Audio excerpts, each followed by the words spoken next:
Pakistan is on the edge today ahead of a crucial session of its parliament to vote on a no-confidence motion against Prime Minister Imran Khan amidst calls for protest by the embattled cricketer turned politician against a foreign conspiracy to oust him. Pakistan is our main focus today. I'm Eric Njoka and this is WION World is One.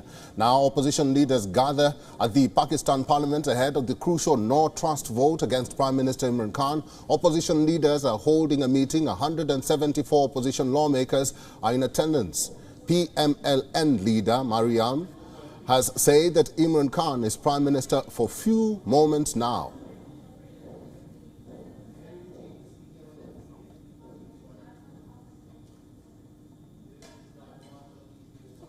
Opposition leaders have gathered at the Pakistan parliament ahead of the crucial no-trust vote against Prime Minister Imran Khan. Opposition leaders are holding a meeting. 174 opposition lawmakers are in attendance. PMLN leader Mariam Aurangzeb has said that Imran Khan is Prime Minister for few moments now.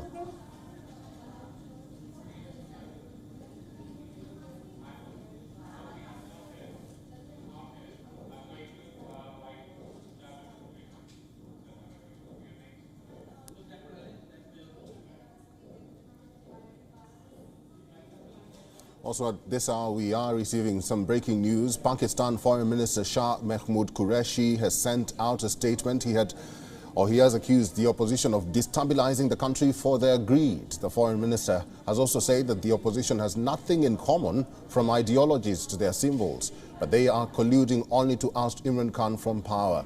Qureshi appealed to the people to protest peacefully.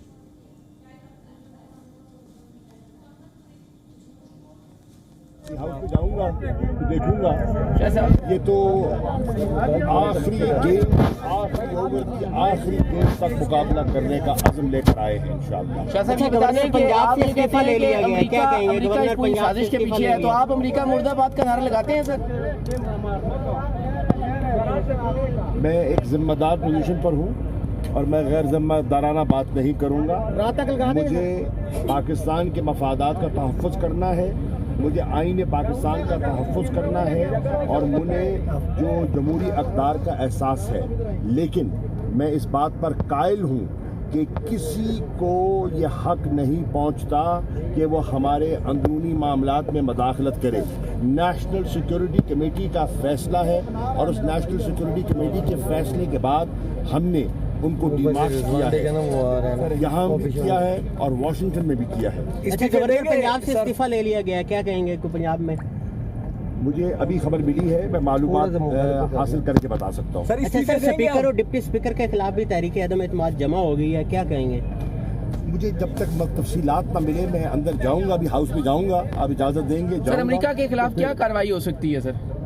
यार ये कोई सवाल करें। अच्छा sir, surprise क्या होगा? Sir आखिरी बात, सरप्राइज क्या होगा जिसका इमरान खान साहब बात इंतजार कीजिए। जी सर, आप कौमी गैरत की बात करते हैं। Let's talk more about this crucial day. Former Ambassador of Pakistan to the United Arab Emirates, Dr Jamil Ahmed Khan, is joining us live from Karachi for more on this story. Doctor, thank you very much for joining us and welcome to WION. Now the Prime Minister... My pleasure. Now, the Prime Minister needs 172 votes in the lower house of 342 to foil the opposition's bid to topple him. However, the opposition claims it has the support of 175 lawmakers and the Prime Minister should immediately resign. How would you assess this? Does it look good for Imran Khan? Well, it doesn't very good for Imran Khan because the number game, it appears that opposition has already gathered. In fact, opposition had already shown those many number of the parliamentarians, the member of the National Assembly earlier. Even today, the opposition were able to bring all their members inside, and now they are claiming that it's about 176, which appears to be correct because they were escorted and they were brought into the assembly. There was a fear on the basis of Imran Khan's call for the protest.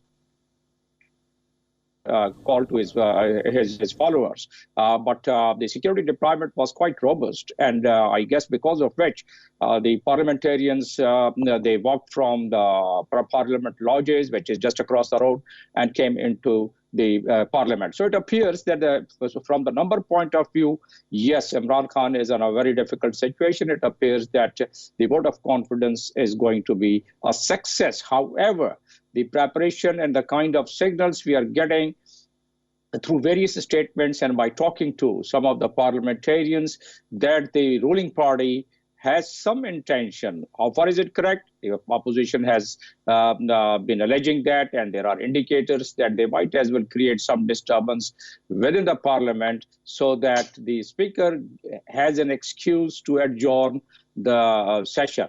Although it appears very hard because the opposition is quite well prepared for it. Yesterday's events, if they are of some guidance for today's outcome, then in that case, one can very clearly make out that the opposition has already moved, no confidence move against the speakers, but MNAs, there are 100 MNAs they have already signed, which means that as a speaker may not be able to preside, although nothing stops him according to the constitution to preside even after the no confidence move. But there is a lot of confusion going on before the start of the session. In my the calculation, the session would also be delayed. It may not start exactly at 11:30, which is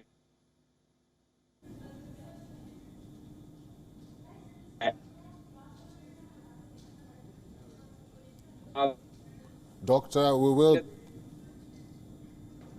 will get back to the doctor right now, but let me just go back to this statement issued by the Pakistan Foreign Minister Shah Mahmood Qureshi, who sent out a statement earlier today. He has accused the opposition of destabilizing the country for their greed. The foreign minister also said that the opposition has nothing in common from ideologies to the symbols, but they are colluding only to oust Imran Khan from power. Doctor, welcome back. Let me just ask you about this statement by the Pakistan Foreign Minister Shah Mahmood Qureshi, who says, or he's accusing the opposition of destabilizing the country for their greed. Why this statement now?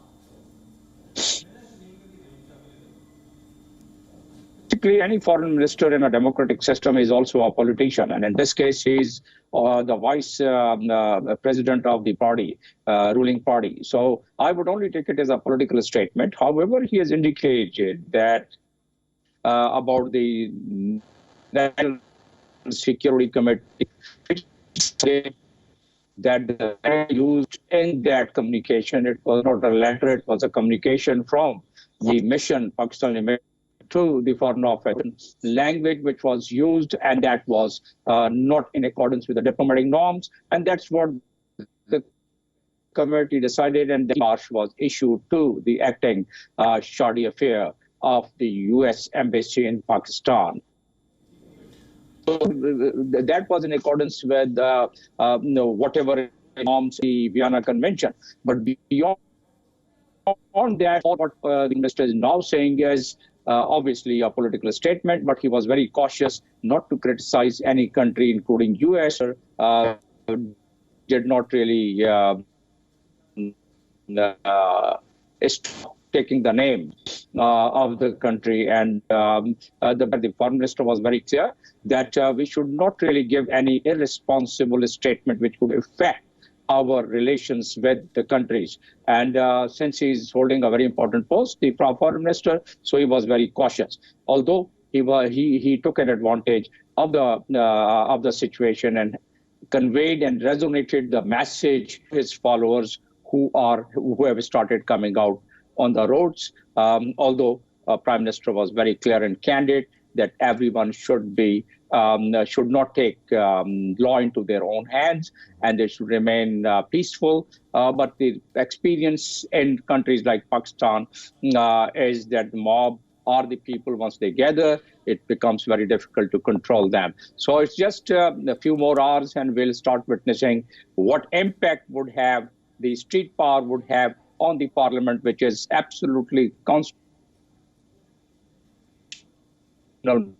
which Doctor, sorry to cut you short. I will come back to you so that you can give us, both scenarios of what next for the Prime Minister. But just an update to our viewers. Khan has circulated a memo which he insists provides proof that Washington conspired with Pakistan's opposition to unseat him because America wants me personally gone. That's what he says, and everything would be forgiven.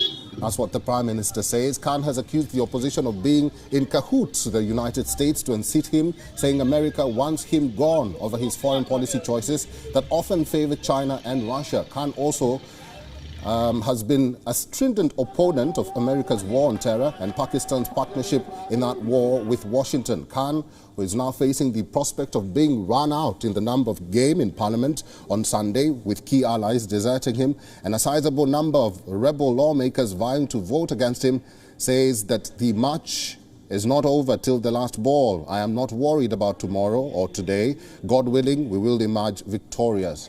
Doctor, coming back to you, give us both scenarios of what next for the Prime Minister if the vote goes against him or in favor of him.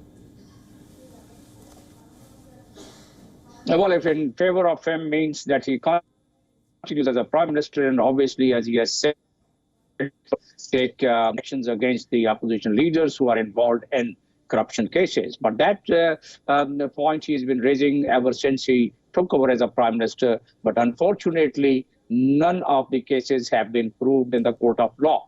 That means the prosecution could not find that much of evidence against the opposition leaders, and therefore none of them have been convicted. So unless they are convicted, probably we'll not be able to say that anyone had committed a crime or not. So that's one aspect. Once he succeeds, obviously he would like the prosecution to gear up and try and get those cases decided and try and create some more evidence. So time would be the main judge for witnessing such such a strategy of the Prime Minister. But as I said, the chances are very bleak.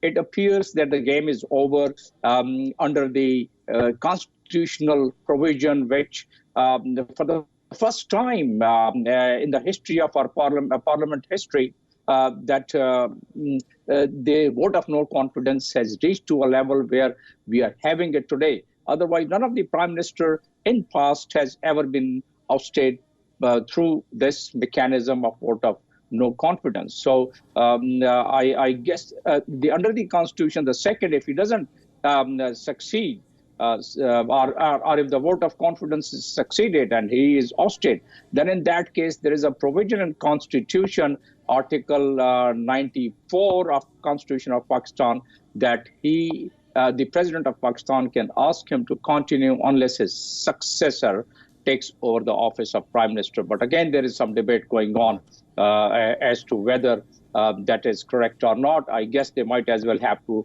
the opposition might as well take it to the Supreme Court if the Prime Minister does not leave the charge. Dr. Jamil, let me ask you this. There is a lot of hope in Shehbaz Sharif. Do you think Pakistanis are ready for a Shehbaz Sharif premiership and leadership? Well, the Chief Minister for a very prolonged period of time. And during his period of Chief Ministership, he was able to deliver, and he had done tangible, measurable developmental work. So people of Punjab, which is the majority, about 12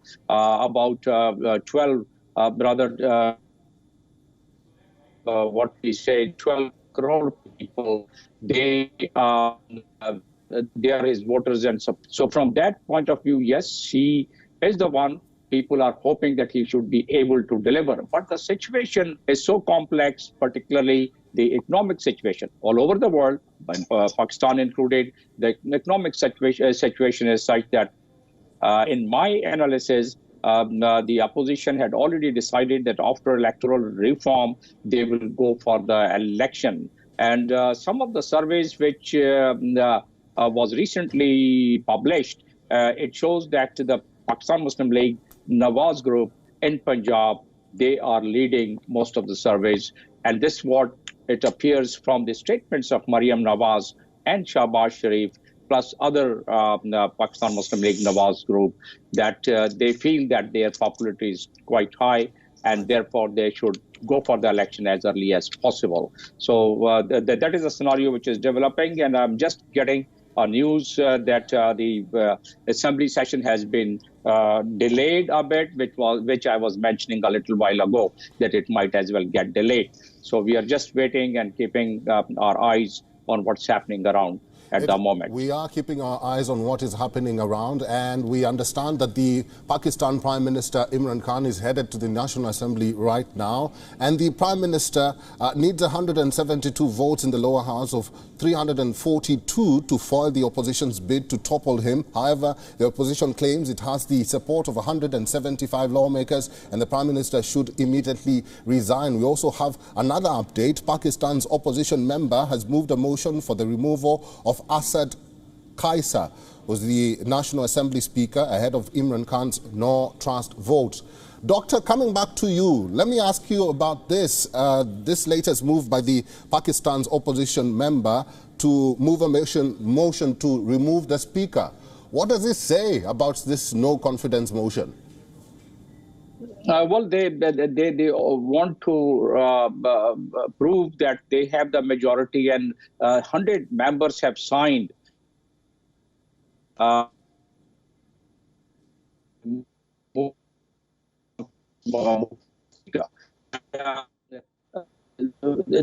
would only probably they are expecting, the opposition is expecting that after the moral ground to Asad Kaisar does not preside over today. Rather, the deputy or one of the other chosen committee members who for the speakership or for presiding the session should preside, because they had already raised their skepticism on the partiality or impartiality of the of Asad Kaisar, who is the Speaker of the Assembly. So nothing beyond that I can imagine at this point in time. But the opposition probably wanted to make their point that yes, they are in a strength, and if the government wants. All right. Former Ambassador of Pakistan to the United Arab Emirates, Dr Jamil Ahmed Khan, thank you very much for your time and for talking to us today.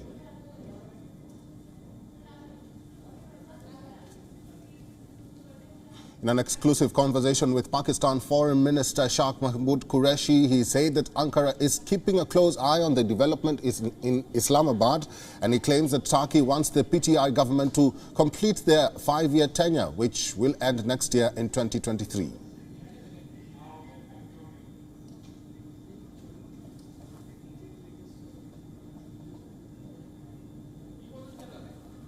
Well, in an exclusive conversation with Pakistan's Foreign Minister Shah Mahmood Qureshi has said that Ankara is keeping a close eye on the development in Islamabad, and he claims that Turkey wants the PTI government to complete their 5-year tenure, which will end next year in 2023.